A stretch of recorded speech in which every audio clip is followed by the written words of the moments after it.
د الله تعالی په عذاب کې د بندیانو خیر شو. ولسمشر اشرف غني تازه امر او فرمان صادر کړ. دغه فرمان ته د افغانستان د زندانونو عمومي رئیس او د افغانستان لوی څارنوال څه ویلې.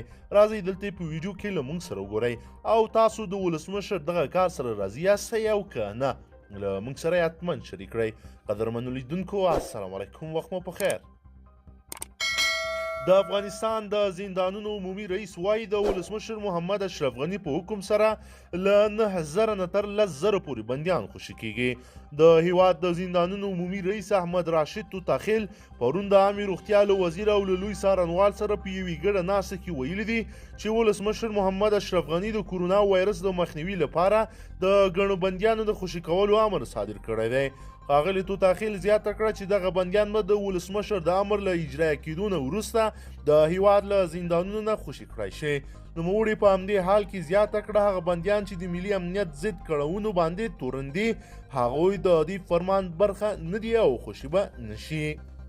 نوموړی وایي چې د بندیانو د خوشي کولو صلاحیت له ولسمشر غني سره دی، خو د ځینو هغه بندیانو چې په درنو تورونو باندې تورن دي عدلي او قضایي بنسټونه به یې په اړه پریکړه کوي. توتاخیل وایي چې د فرمان پر اساس دغه بندیانو خوشي کول به تر راتلونکو 10 ورځو پورې پای ته ورسیږي. په دغه خبري ناسته کې د هیواد لوی څارنوال فرید حمیدي هم وویل چې دغه بندیانو کې به هغه کسان شامل وي چې له 15 کلونو څخه کمه سزا ورته اورول شوې وه او یا هم د هغوی عمر ته په کتو سره هغه کسان چې ډیره موده بندي تیر کړی وو او تر 15 کلونو سزا یې پاتې وه نو خوشي به کړی شي. مخکې له دې ولسمشر ماڼۍ په یو خبرپاڼه کې ویلي و چې ولسمشر محمد اشرف غني، حمدالله محب، قاضي القضات سید یوسف حلیم او د هیواد لوی څارنوال فرید حمیدي په یوې ګډه ناسته کې پریکړه کړې ده چې د ګډو بندیانو د قید موده به په تخفیف او بخښنې له مخې کمه کړی شي. بل طرف ته طالبان بیا داسې وایي. راپورونو له مخې ویل کېږي چې د طالبانو یو پلاوی نن جمعه د اوري 8 نیټه د لومړي ځل لپاره کابل ته راشي.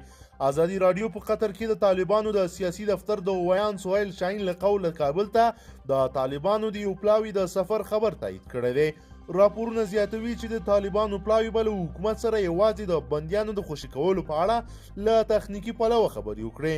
راپور کې راغلی چې دا پلاوي 15 غړي لري او نن جمعه 1999 کال د اوري 8 د کابل پر لور به وخوځېږي.